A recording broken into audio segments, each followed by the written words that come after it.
You're listening to Radio Mayapur with the best devotional, meditation, kirtan music, and inspirational podcast.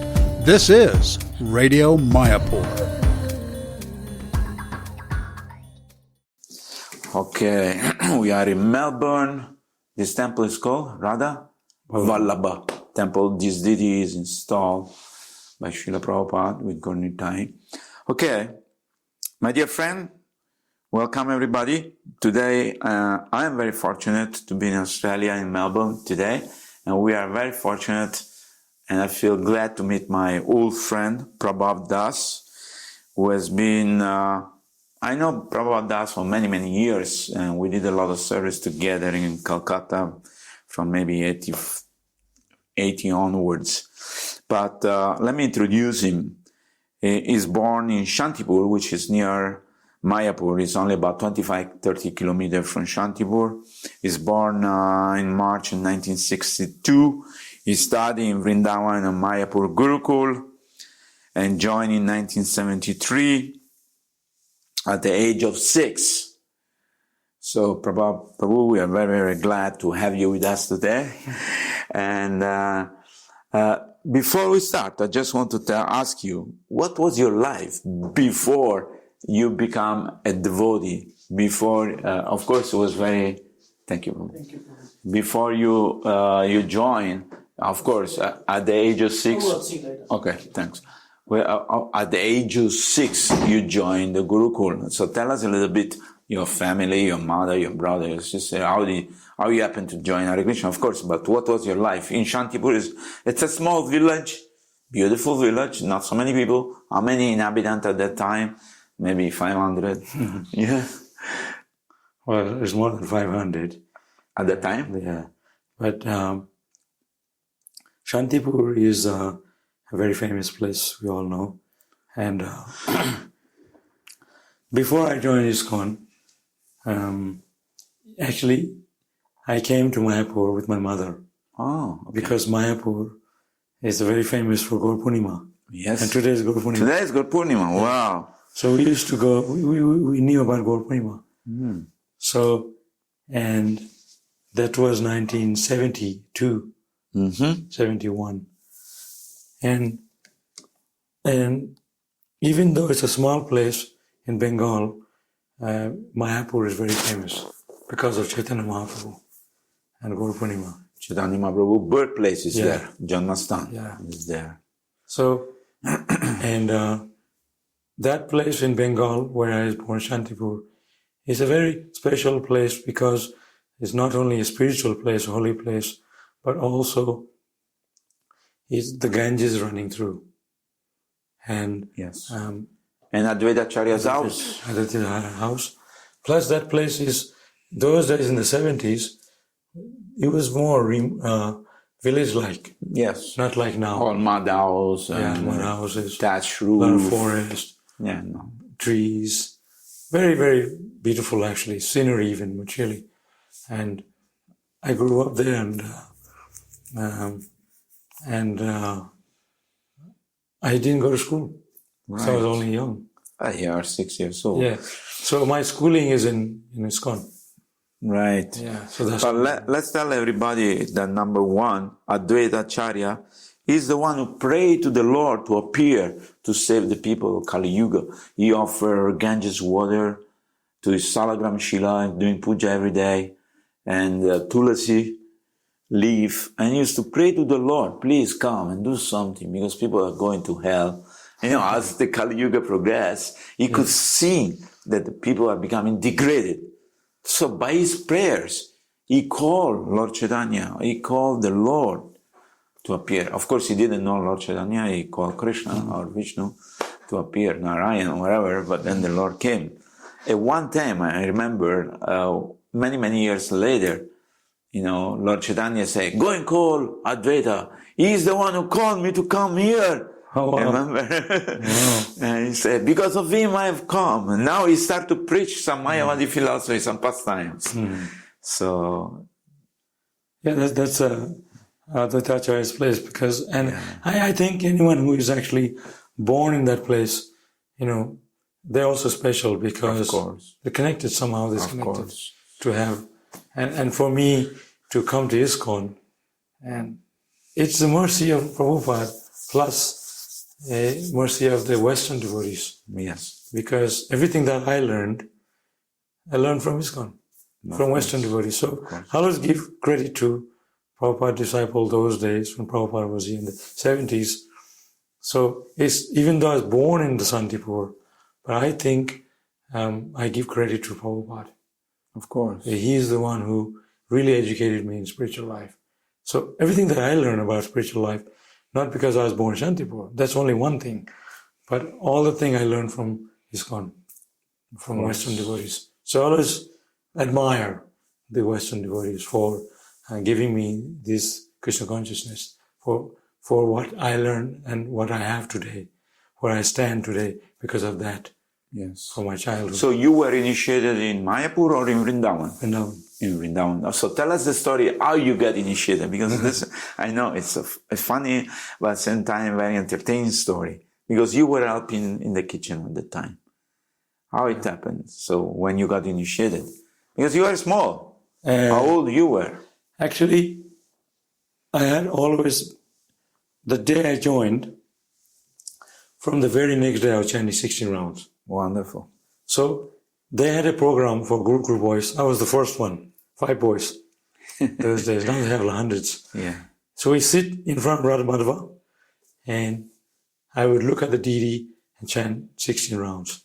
So I finish, not looking anywhere else, just looking straight at the deity. So I always had that enthusiasm. Yes, the chanting. So one day, Jayapataka Maharaj, I joined at the age of 6 in 1973, and this was 75. 3 years later, Jayapataka Maharaj, he said, would you like to get initiated? So I said, yeah, I was very happy. So I went to Vrindavan. So that's where I got initiated in Vrindavan. Vrindavan that's the day when Krishna Balaram Mandir was just opened. Oh. The same day, 73. Ram Navami. Yes. In April. And that's a very special day because Srila Prabhupada not only opened the temple, more than 100 devotees got initiated. Plus, he went for a morning walk and then came back, and he had a group photo in front of the temple. That photo appeared in the Back to Garden magazine. Okay. Have you seen that? No. Yeah. The devotees, Mataji is on the roof. Okay. And then there's a devotee standing in front of the temple, proper in the middle. I was actually sitting there. Wow. So that's the day I got initiated. Okay. So the initiation was very interesting because when they called my name, I told the story before to the devotees here in Melbourne. When they called my name, when I got up, everybody just stopped. They said, how can he's a small young kid get initiated? Age of 9. Yeah. So when I walked up, even Prabhupada, he was looking, where is Jayapataka? And somehow nobody was around. Yes. Because I feel Krishna put them away. Yeah. And then momentarily, Prabhupada closed his eyes. Yeah. And then he opened his eyes. He said, never mind. And he So says, cool. So cool. yeah. I reckon he was consulting Krishna. Perhaps. Of course. That's my speculation. Of course. Then I had a piece of paper. I had written down in English, no intoxication, no gambling, no illicit sex, no meat eating. Because at that time I didn't know English. Right. So they told me you have to tell Prabhupada in English and emphasis to learn English because all Prabhupada's books are in English. Yes. They didn't have so many books at that time except English books. So I didn't have the paper. I said, no meat eating, no gambling, and I got stuck. Everyone's looking, what's going on? So I told Prabhupada 2 English, 2 in Bengali. Oh, okay. Prabhupada was very happy. So I still remember this. This is what happened. And then he gave me my name. And the name is Prabhava. It's actually not a name. Because Prabhava is something that's describing. Okay. It's not a noun. Okay. Noun is Ganga, is noun. Right. It's the name of a river. Right. But Prabhava is the description of something. Influence. So I was thinking, how can that be a name? So I thought maybe he's wrong. So I said, can you say it again? And he said, Prabhava. In Bengali, you told him, or in English? In Bengali. In Bengali. বুঝতে পারিনি, like. আমি বুঝতে পারিনি, কিনা? Kina, বলুন. Sorry. He said 3 times. Because I couldn't get it. Prabhava is not a name I've never heard before. Right. Somebody has such a name as Prabhava. Right. So that's how I knew. That's how I got initiated in Vrindavan. So then you continue studying in Vrindaban Gurukul for how many years? I joined 73. From 73 to 79, I was in Gurukul in Mayapur. In Mayapur, okay, okay. 79 is transferred to Vrindavan Gurukul. Okay. For 5 years each places. Okay. So 5 years in Mayapur, 5 years in Vrindavan. And after 5 years in Vrindavan, 83, I was supposed to, I completely forgot Bengali. I like to speak. Because nobody spoke Bengali. Yeah, They spoke Hindi or English. Because when I joined, they were all foreigners. Right. So Bhavananda, he put me under Bhakti Char Maharaj, Naktala, remember? Yes. Calcutta. Yes. In Calcutta, we have a Sankirtan house. So I was with him. And Bhakti Char Maharaj said after 1 week, he said, let's just talk in English. It was too intense for him to teach me Bengali. Because he was already too busy. Yeah. So I never had a chance to learn Bengali. So I speak now, not that good. Not so good. So 10 years in Gurukul, both places. So what did you learn when you were in the Gurukul? A lot of things. Like what? Mayapur, I didn't learn that much. They said Mayapur is a place for service. Right. Seva. So So I did a lot of service, cleaning, pot, cleaning, floor. A little me bit of too. service. Yes. So when I went to Vrindavan, I really learned a lot of things. We did the Bhakti Sastri. Okay. Bhakti Sastri was the first time that came in ISKCON. We're the first batch of Gurukul to actually introduce Bhakti Sastri in Gurukuls. So I learned English, proper English. All my teachers from the US, English, grammar, little bit of Sanskrit, and then some mathematics, mostly English. So I learned mantras and a lot of things, those kind of things. But apart from that, you learn also practical things. Practical, oh, yeah. Yeah, I mean, cooking and everything else. Cooking I learned here in Australia because they needed a Sunday feast cook. So they threw me in the kitchen. I said, I had no idea. That's how I learned. Okay. So what other practical things you learned?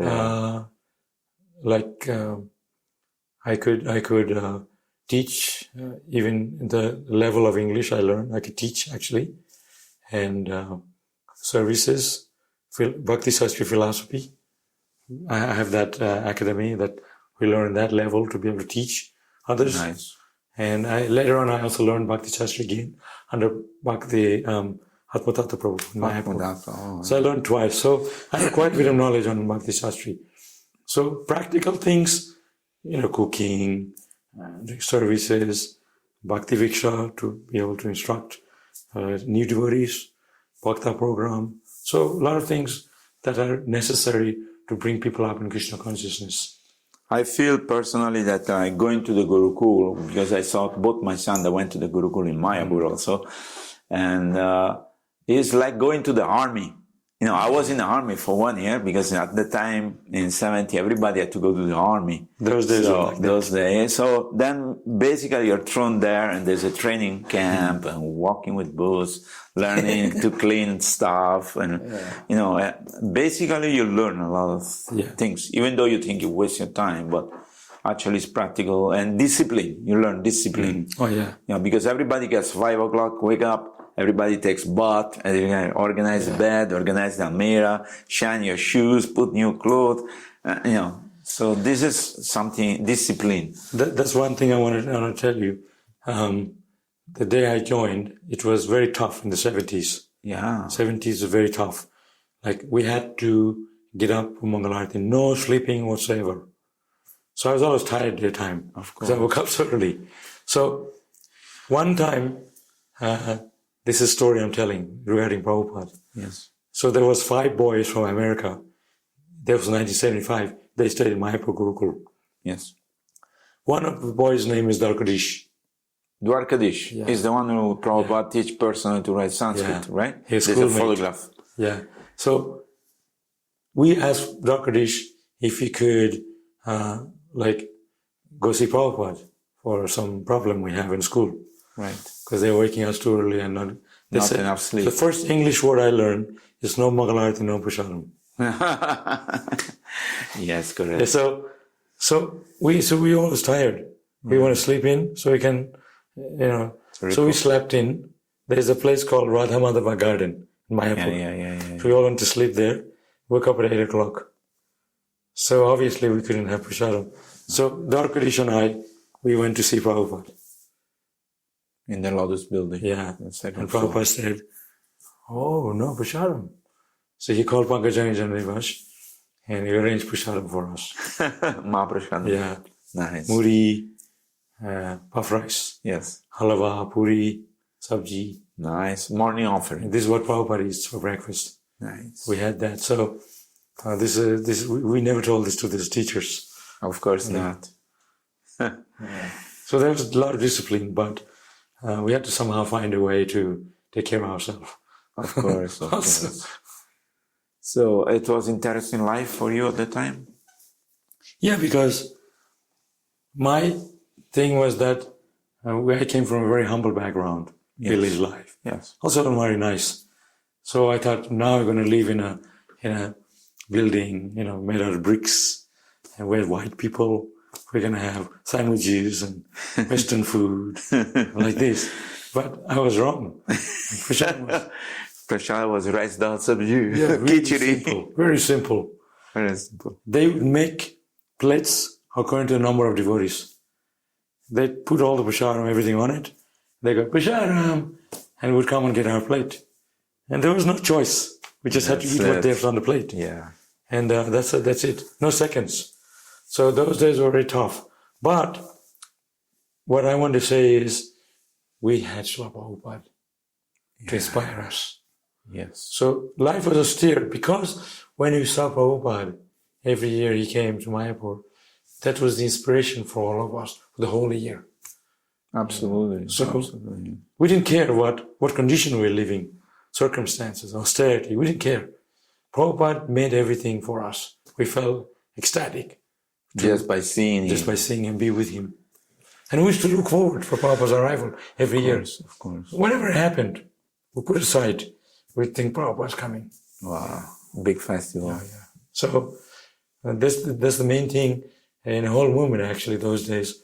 It was quite tough. But Prabhupada was always in the background to inspire the whole movement. Yes.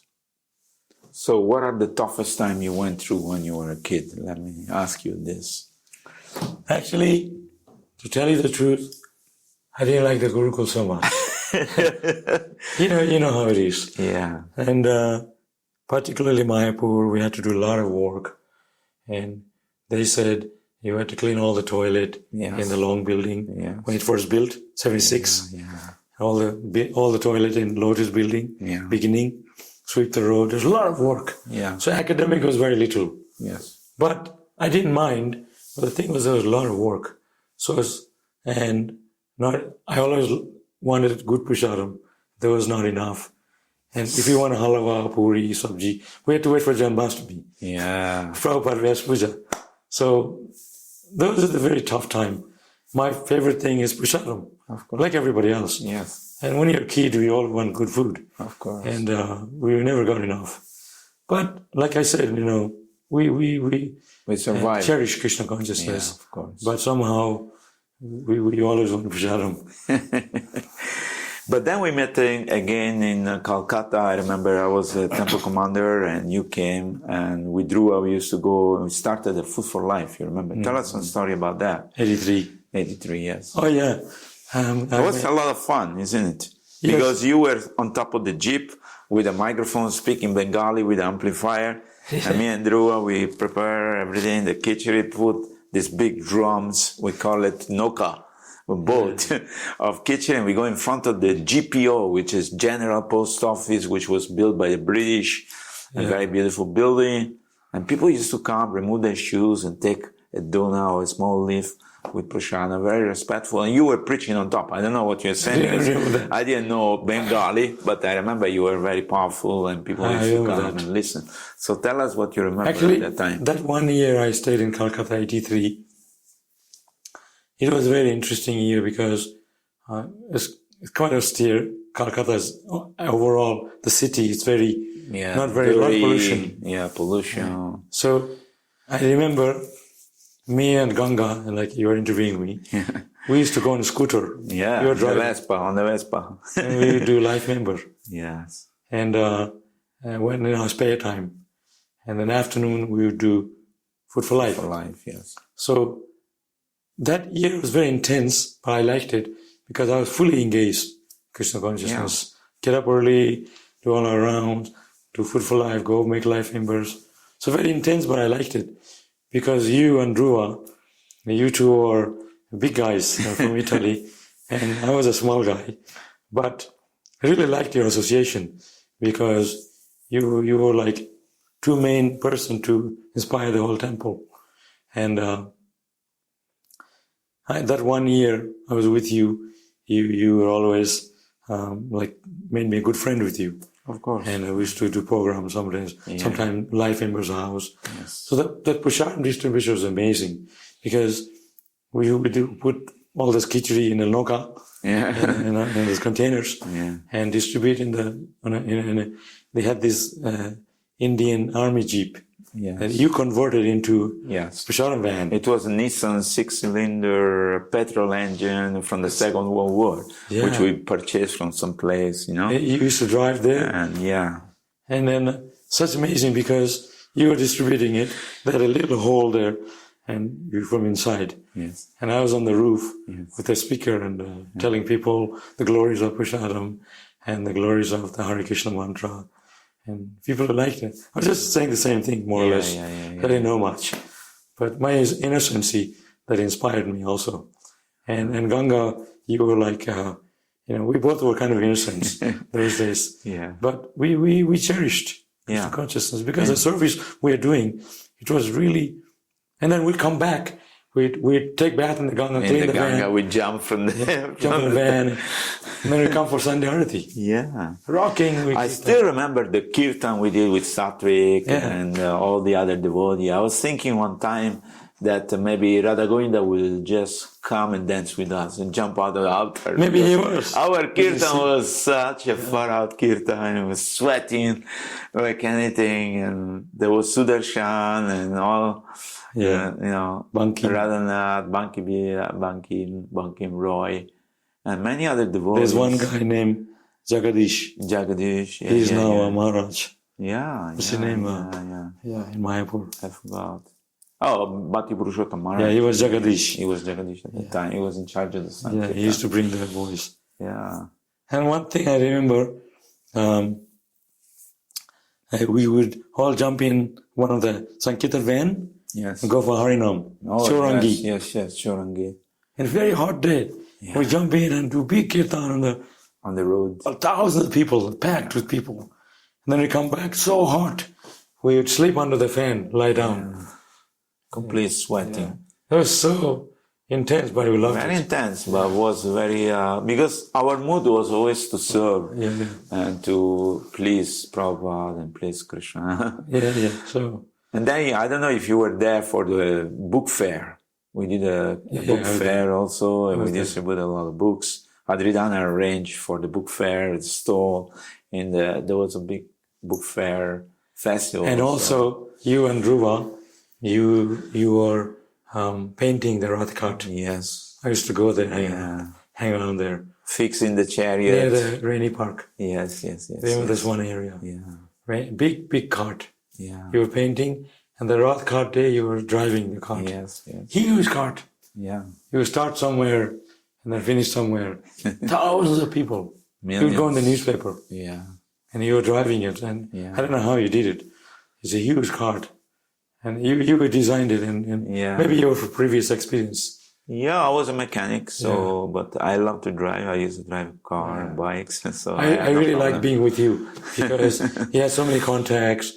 The Indian people liked you a lot because you were a big guy and Italian, and people really liked you. So, and I was with you, and I remember some life member gave you a car. Oh yeah. 1946 car, Aston Martin, and there was an upcoming rally in Kolkata from vintage car. So I went to this life member, Mr. Agarwal, I think. You have any photos of that? Or? I have a photo, actually, it's inside the book of Indian tourists, something, they published the book and with the photographs there. And then we fixed this car, was a junk, basically. We fixed the engine, we fixed everything, we make it work, and then we repainted and we wrote on the logo, doesn't go too fast. Be happy. No, it was not going maybe 60 kilometers speed, but it was old, but nice. And then we did the rally and people took photographs of this, dressed as a devotee. We want to participate in this, Yeah, because you done up the car really nicely. Yeah. You done it up. And then me and you were going in that car. Yeah. And it was very smooth. Yeah. It's all open. Yeah. There's no roof. There was no roof, yeah. Yeah. I really liked it because we are devotees. We kind of advertised in ISKCON. Of course. In that car. Of course. I really enjoyed that. I don't know what happened to that car. I don't know, because I took it to Mayapur and then I don't know. Yeah. You drove there? I drove it there, yeah. Wow. I mean, it's a long way. Time, yeah. But we drove it there. And then I remember one time we welcomed Jayapataka Maharaj. When it was his Vyasa Puja, we making seat from the main gate. We took it with this car. And all the people throw the flowers. We did a lot of things together. Yeah, we did a lot of we had a lot of fun, we had a lot of good memory and a lot of enthusiasm. Yeah. And I see you're still remaining enthusiastic till today. And you lead a nice kirtan all the time. You go out and do Harinam. You're cooking for the deity. You are preaching. And people love you. You're so much in Australia. How long have you been in Australia now? Well, actually, I came here in 1984. Oh, okay. From Calcutta, remember? Yeah. When I got my visa, it came from Delhi. Yes. So, Adi Dharan, Calcutta Temple president, he locked away my passport. Oh, really? Yeah, I didn't know. He didn't want to let you go. Yeah. So, I only found out 6 months later. Yeah, I had visa. Oh. Like more than 1 year visa. So, Nareshwar. He said, where is your passport? He said, I don't know. I gave it to Adi Dharan. And he said, yeah, I locked it up. Yeah, I had the visa. So I had to come here the next day. Wow. He was saying, what is this? And so it was 22nd of February 1984. Oh, nice. I came to Sydney. Nice. And then I was very depressed because I didn't like Australia. Why? Because it was not what I expected, like India. What? Oh, India. I thought this is going to be, it was too many Matajis in the temple on Brahmachari. Right. That's one thing, I didn't like it. Yeah. So I thought 50% was a young lady, same age as me. And before I left, Bhakti Swami and, what's his name, his friend? Sarva Bhavana. Yeah, Sarva Bhavana. So they sat me down with them in the Rainy Park PBT building. They told me 1 hour. In Bengali? Yeah, English. In English? English. No, in English. I didn't speak much. Yeah, they're throwing in some few Bengali words. They told me, be careful. You have to remain brahmachari. Australia not the same as Calcutta. You see, you have to be Krishna conscious. Like they instructed me. Preach you. So what they said to me was true. It's true. So I came to temple, but I was very impressed. One thing I was impressed by temple in Sydney, ISKCON temple, was so clean. Nice. Glass. Right when you open the glass door, it's all like marble floor and a glass handle. You can see so paka clean, right on the roadside. And so beautiful. And everything is just so neat and clean. And then they have a small takeaway restaurant. I was like so impressed. And I said, I want to eat this, because I never had that kind of prasadam. So I had carrot cake. Wow. Never had in my life. And so I was very impressed. But it was not the same as India. Of course. And less people. There is less everywhere people, clean. I said, where is all the people? Yeah. They said, oh, everyone drives car here. No people here. Nobody walk on the road. Nobody in the street. Yeah, no, nothing. I said, where's the people? In India, we're on the street playing. Everyone was like, so I was thinking, this is not the same. Yeah. And I thought Australia is going to be like India. So I thought everybody is devotee here. Right. Because all the Western people I saw in India is devotees. Yes. So I never had an idea that I thought that everybody is devotee. So I came here, shaved head, with Ganga, with me. So when I arrived at the Sydney airport, they said, show me, all that. They were like not very friendly. Yeah. I thought, I had the wrong impression. These people, I thought, they're devotees, but they're not. So I asked them, I want to go back to India after 3 days. Whoa. Yeah, they said, no, you're staying here. So they made me stay in the temple, chant japa, go on Harinam every day, maybe Bhakta program. So they're very tricky. So that once you start liking it, then we'll send you a Sankirtan and selling stuff. So after 6 months, I started liking here gradually. The devotees are very nice. And so that's why I remained here for a long time. Right. Then, of course, later on, I went to Europe and China. I was in China for... You traveled with some Maharaj? Indra Maharaj. Yeah. 3 years in Poland, Russia. Poland. Big festival there. Yeah. It's Woodstock. Woodstock Festival. Yeah. So a lot of things happened from that time and now. Right. Yeah. China also was good. China was... Actually, what happened... I had some issue here in Australia in 1988. So I asked Tamal Krishna Maharaj, because I always knew him from childhood. People was very scared of him. I was never scared because I knew him from childhood. Yeah. And he was very nice to me. So I thought, let me ask him, consult him. So he was in the UK, he was studying. And so I called him. So his servant said, he called him at 4 o'clock at local time. And you can talk to him. Sure. And so I called him at 4 o'clock. So I said, Maharaj, I'm tired of Australia. I want to go to America. Can you give permission to go to Dallas? Because that's where he's GBC and Guru. There. He said, no way. You go to Hong Kong. Because we need the Ritvik issue. So they needed help from me. I said, no, Maharaj, not Hong Kong. I'll go to America. He said, no. So he preached to me to go to Hong Kong. So that was 1999. So I went to Hong Kong, stayed there for 5 years. And then he came there the last time I saw him, 94 maybe. 2005, sorry. And before he passed away. Yeah. So he says I can go to China also. So after 5 years, I got tired of Hong Kong. It's a very intense place. A lot of people. Yeah, a lot of people living in small areas. And small countries. And so I consulted an astrologer. Whoa. Yeah. And what he told you? So I asked him, what do you think? Because I was taking very seriously, Tamal Krishna Maharaj wanted me to stay in Hong Kong. But I got tired. I want to go to somewhere else. He said, go to China. China would be good for you. Big place. Yeah, big place. And you have fame in your hand. So he said, teach yoga there. Oh, the astrologer told you? Yeah. Wow. So you go and teach yoga, you'll become famous, you'll make money, everything will come. You just leave this place. This place is not feng shui for you. It's wrong place. Yeah. That's Kiljoti, what do you call that? The area is not suitable for you. Right. For livelihood and even spiritually. So I thought, that's a good idea. So I didn't tell anyone, he told me that. Because the temple were very angry with him. Yeah, of course. So I went to China, and it was very tough for me. So I was teaching English. Wow. I had a certificate from here, teaching English, TESOL. So I teach English for 5 months. I got tired of it because you have to prepare so much. It's like writing a book, like Bhanu Maharaj. All the time writing and studying and making sure, preparing. That's not me. I can't do that. So he told me about yoga. So I went to Rishikesh. Yeah, serious. So I learned yoga, the concept. I already knew the asana. You did like 200 hours? Yeah, I did 400 hours? I did for 6 months nearly, yoga. And they give you a certificate? Yeah. So you are a master in yoga? Yeah, I can teach yoga here anywhere in the world. Right. So I came back. You can imagine, I had 30 classes a week. That's a lot. 5 a day.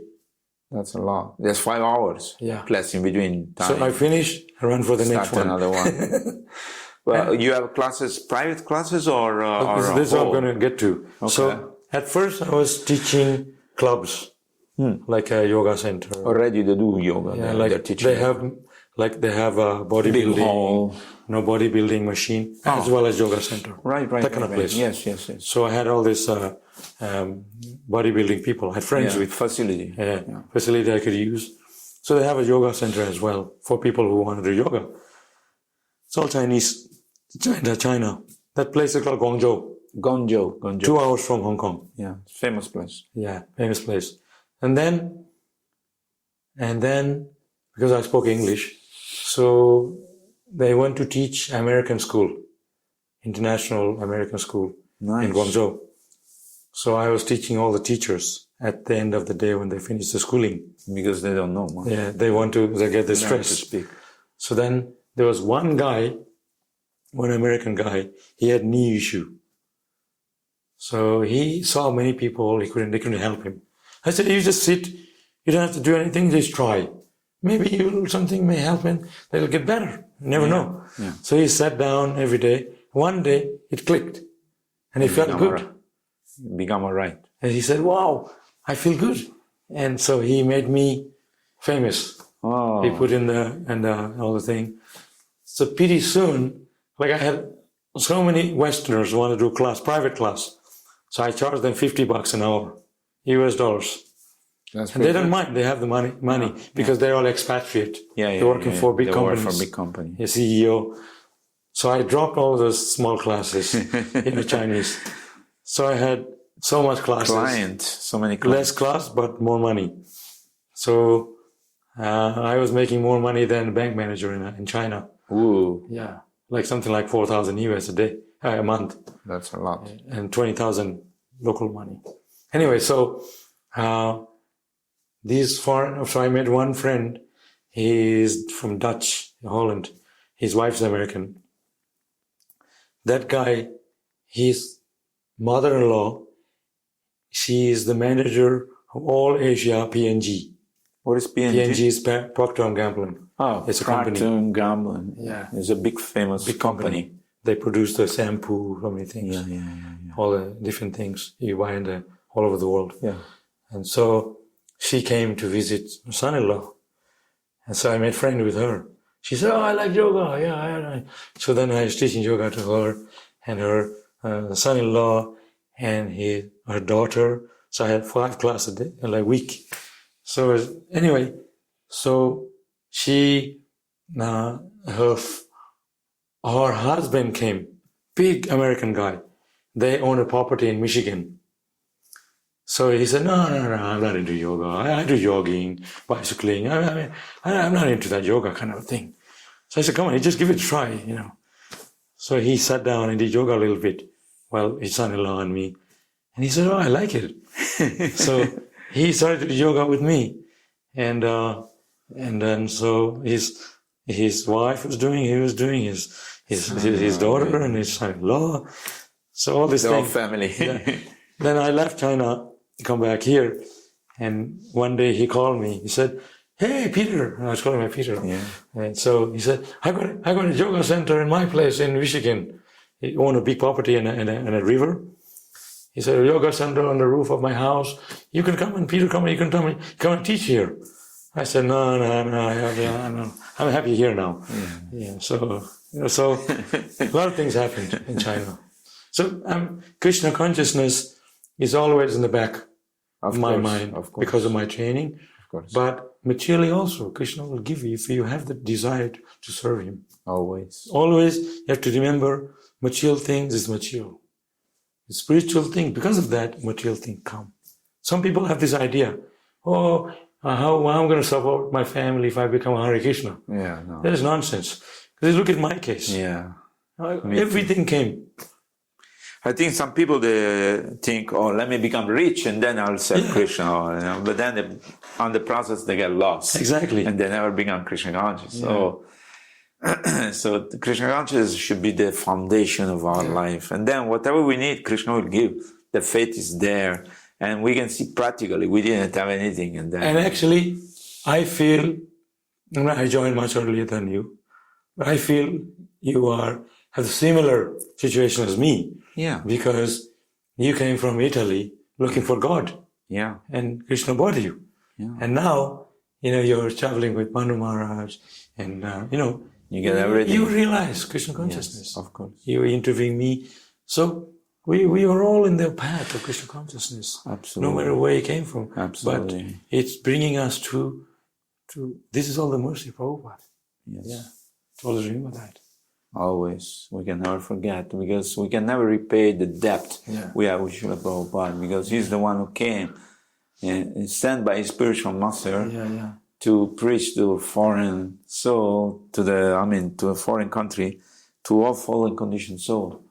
And as Maharaj said today, Krishna consciousness is the greatest gift. Oh, yeah. It's like a valuable diamond. So who has the money to buy the diamond? But Lord Chaitanya is giving free. Okay, take as many diamonds as you want. And another thing I want to say, sure, and this issue of financial issue. Yeah. But actually, Krishna provides. Always. And I came from Santipur. We began our story. It's a very simple village. Yeah. And I've been all over the world. Yeah. And here I'm in Melbourne, in Australia. And Ganga, you're my friend. And you're coming all over the world, Traveling everywhere. Money is not an issue. No. Our main thing, how we can become Krishna conscious. Remember Krishna. Serve Krishna. And Krishna will provide. I think the basic difference also between the pure devotee and ordinary devotee is that ordinary devotee, they don't have so much faith and they think, oh, what about this, what about that? But I'm not saying I'm pure devotee, but I'm saying that Prabhupada went to America with 40 rupees, Exactly. and a Bhagavatam. And, Krishna gave him everything. So, if we stick to the process of devotional service, Krishna is maintaining millions of universes, millions of elephant and crocodile. They don't work. They don't do anything. But the Krishna is maintaining everybody. So why will Krishna not maintain us who are chanting the holy name, who are trying to serve the Lord in some way, try to inspire people to become Krishna conscious? So that much faith, it's firmly established in my heart. And I don't care if I sleep under the tree or I sleep in a golden palace. Sometimes we sleep in an ashram. Sometimes we sleep in a big building. It doesn't really matter, because when you sleep, you don't know where you are. That's the thing. That's the thing, exactly, that our upbringing in Krishna consciousness, that when he first joined, I was in Gurukul, you were not in Gurukul, but our whole movement like a Gurukul. Yeah. The training we got. Yeah. So that training we got initially in the beginning, now we realize we have the facility, but so what? So good, so what? Because the training we had, we can persevere. Any type of austerity may come in front of us. Nothing. Because we know the forefront of us is spiritual life. Yeah, we can do it. And we had that bringing. Yeah, no problem. And we and me, we can live in a nice place, but who cares? So tell us some pastime on Lord Chaitanya that you really enjoy. Lord Chaitanya? Yes. Yeah. Well, Chaitanya Mahaprabhu, like I said, I was born... Because today is Gaur Purnima, so we must say something. I was born in Bengal, as I said. And I grew up, in the people in the West, the kids, they grow up with toys, very expensive toys. Yes. And we didn't know what expensive toys are. So my parents bought me Gaur Nitai. Did you Gaur Nitai? Wooden Gaur Nitai. Oh, wooden? Yeah. Oh, nice. If Gaur Navadip, they sell it for a matala. Small. Wooden Gaur Nitai, the kids for kids. Yeah. So I had wooden Gaur Nitai, and we used to cook in the people eat from coconut shell. Yeah. From the shell. That's the pot. Yeah. We cook sand. We said, this is sweet rice. Stuff like that. Yeah. And one time I remember I put gamsha on. So I was saying, I'm Radharani. I dressed up with a gamsha. Stuff like that. Yeah. So we had that culture, spiritual. We were brought up in a spiritual life. In Bengal, Gaur Nitai is very popular. Of course. And in our village, Santipur, there was two boys. Their name was Gaur Nitai. Because they're twins. Oh, Gaur Nitai. There's no one here like Gaur Nitai. Yeah. But we knew Gaur Nitai is, they're Krishna Balaram. Yes. They're eternal brothers. Yes. So there's one story of Lord Nityananda, actually. Okay. 500 years ago. Okay. This happened. But this story actually took place 5,000 years ago. So Lord Nityananda and this cowherd boy, they were having a race around Govardhan Hill. Did you hear that story? No, I don't know. So they were hide and seek. When they are kids, they do hide and seek game. So this boy was hiding in the cave of Govardhan Hill. This happened 500 years ago, and he You mean Krishna Balaram? Balaram. Yeah, Sorry, Krishna Balaram. Krishna Balaram. Yes, Krishna And Balaram. the cowherd boy and Nityananda was Balaram. Yeah, 500 years ago. Yeah. I mean, 5,000 years ago. 5,000 years ago, they were Krishna Balaram. Yeah. So 5,000 years ago, Balaram was having a hide and seek game with one of the cowherd boy. Right. So Lord Balaram was running, and he had to find him. So he never came back. Balaram never came back. So the boy was Searching. Yeah, searching. And so then 500 years ago, Lord Nityananda came. And Lord Nityananda saw him. He said, "Oh, I am Shubal." He said, "Well, you're not Shubal. Your Shubal is really tall."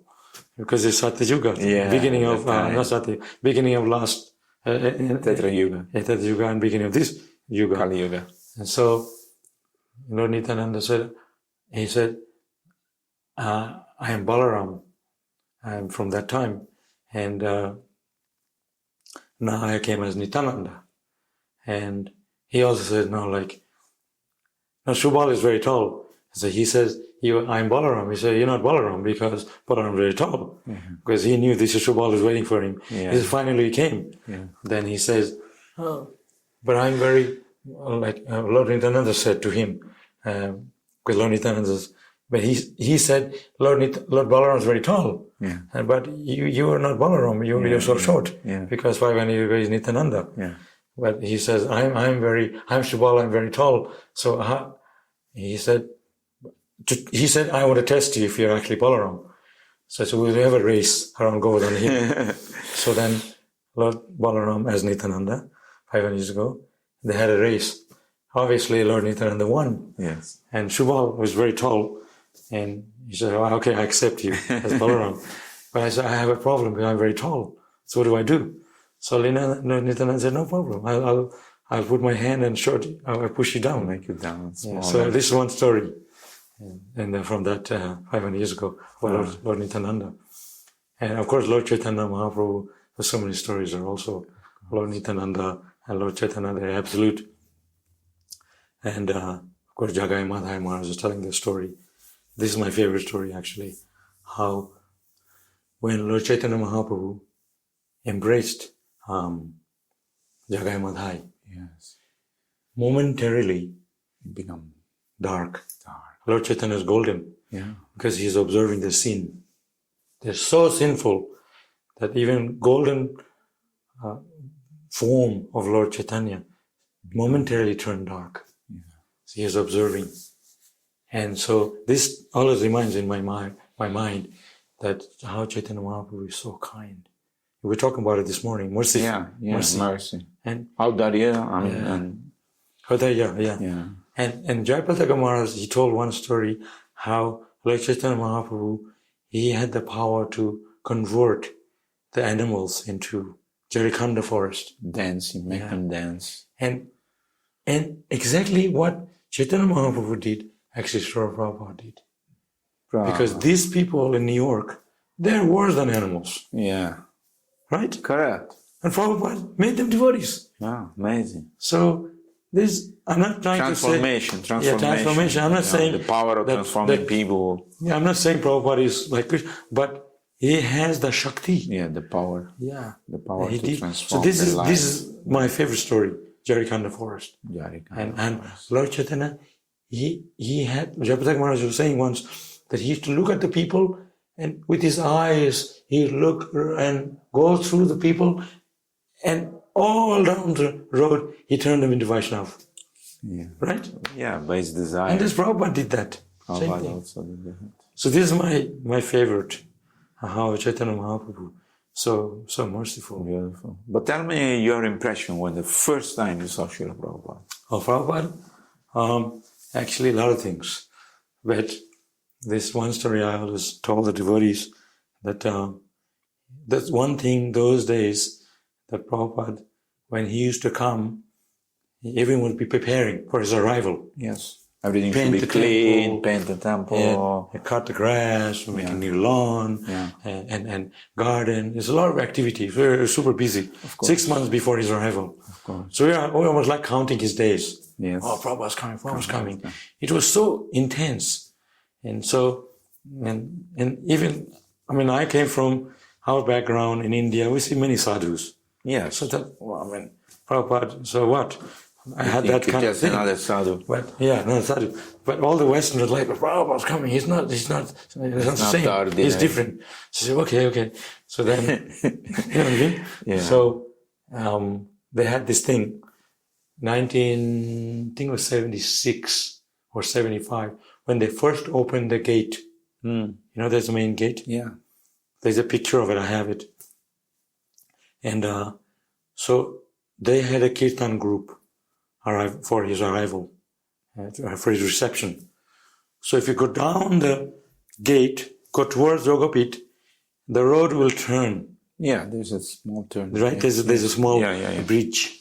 Next to that, there's a big banyan tree. Used to be. Now you know it's that? very off, yeah. That fell from the storm. Yeah. So they asked me go down there with a red flag. So when you see Prabhupada coming, wave the flag so we can get ready instantly. Yeah. So then I went there. So I told the story to the devotees here. So even hours went by. There was nobody coming. And that time was very rural. Yeah, there's no car. Only bula carts and rickshaws. So I thought, I woke up so early, I was tired. You can get a really good sleep under a banyan tree. Of course. Cooling and on a hot day. So I thought I'd have a nap. So I was just about to snooze. And I heard this, hey, Haribo, wake up! And there was somebody walking with a danda. That was Tamal Krishna Maharaj. Ooh. Wake up! So Prabhupada, they had 3 cars. And the middle car was Prabhupada. And they had a decorated Prabhupada car with a flower garland. And all the, like when people get married. They decorate the car with flower. Yeah. And in front of Prabhupada. You with the flag? Yeah. So I was waving the flag. Prabhupada's here. So I was running behind. You know, they can't drive too fast. No, So I could practically run with the car. Because the road was very small. And not only that, you can't drive too fast. Yeah. So I could run with it. And they all got ready and I got there. And so Prabhupada got out of the car.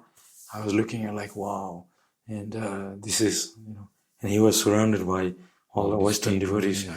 I wasn't actually looking so much at Prabhupada, I was looking at the Westerners. You know how it is? Yes. Like when you go to village. Yeah. They have extra thinking of you because they have my skin a little bit. Yeah. So how can this Westerner? So I was looking at foreigners, big guys. And when you're small, everything looks bigger. And they had danda, and I was thinking, wow. So I had a lot of affection for Western devotees. And so that's the first time I saw Prabhupada. And I was like, wow, he's amazing. And people were so much love for him that I can't even begin to explain to you. You could feel it. I feel it. Was thick. That love for Prabhupada is, the people are crazy. Jaya Prabhupada, they're dancing. People like, how we have ecstasy. We have the Guru Puja today. Yeah. It's not like when Prabhupada was there. Yeah, actually, Prabhupada is on the throne. Of course. Even in the Murti. Yes. So imagine Prabhupada actually sitting there. So we would put flour on him. So he had his dhoti, actually, like this. So we weren't putting flour on his feet. Yeah. He was collecting on his chadar. Yeah. And a big pile of flour. Sometimes the devotees give him vases. Yeah. So I was thinking, what is he going to do with it? So he was roaring, Jaya, bro. You never see anyone touching the floor. They're all up in the air.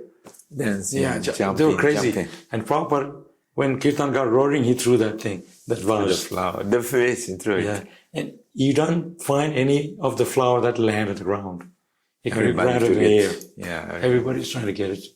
So I had a lot of, I thought this is not ordinary. Like the devotees told me, like I saw so many Indian sadhus. He was very unique. And I thought, like, very, very good feeling of being him. And I was crazy for him too, like everybody else. So when Prabhupada would finish the class, Bhagavatam class, they say, you sing, Jaya Prabhupada. That's all. Till he gets to his room. Yes. Up the steps, you know that? Yes, building. going up and all this. Jaya. I was really crazy. Like you see now, it's nothing. I was very young. And then he said, stop, he's already reached his room. So, and then when you come down, I was singing. They always select me because I was like pagal, totally mad. So, I always, the devotees told me, be enthusiastic. That's just the criteria to attract Krishna. So I literally actually had that. So what is the secret to remain enthusiastic? That is a very secret word. What pills you're taking, what you're not taking any drugs and all that, but how you remain so enthusiastic throughout the year, throughout your life? I think because I aspire, like I said before, what we learn in the childhood, that sticks in us. That's always remains in us.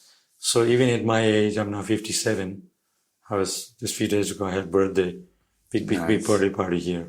Nice. Like a Vas Puja, I don't know. Anyway, so enthusiasm is, of course, Maharaj was saying this morning, by hearing, by associating, and by increasing in faith. But somehow, I don't know what it is. It could be something from past life. Must be. It triggers me to be just fired up. And, so one time, actually, I actually died in the kirtan in Mayapur. Really? Yeah. You mean died? Like, I don't know, Your I couldn't heart breathe. Stopped. And heart stopped. I was not here. I was up here. Like they have this fast life. Out of body experience. You heard that? Yeah. So I actually had that. So in Mayapur, you have to be fired up to do Sandhya Arati in the 80s. So I went there. I said, I'm leading today Sandhya Arati. So, and at the end of Sandhya Arati, at the end of Nishinga Arati, they go around the temple. Yes. So you come behind Radha Madhava, there's an area, it's very echo. Yeah. Very echo. Big sound. I was really full on. And all the echo was going in me and I couldn't hear myself. And I fell unconscious.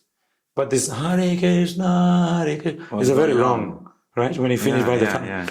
So I actually passed away. And nobody paid attention to me because they were dancing. They thought this guy is just like that. Yes. I was like this.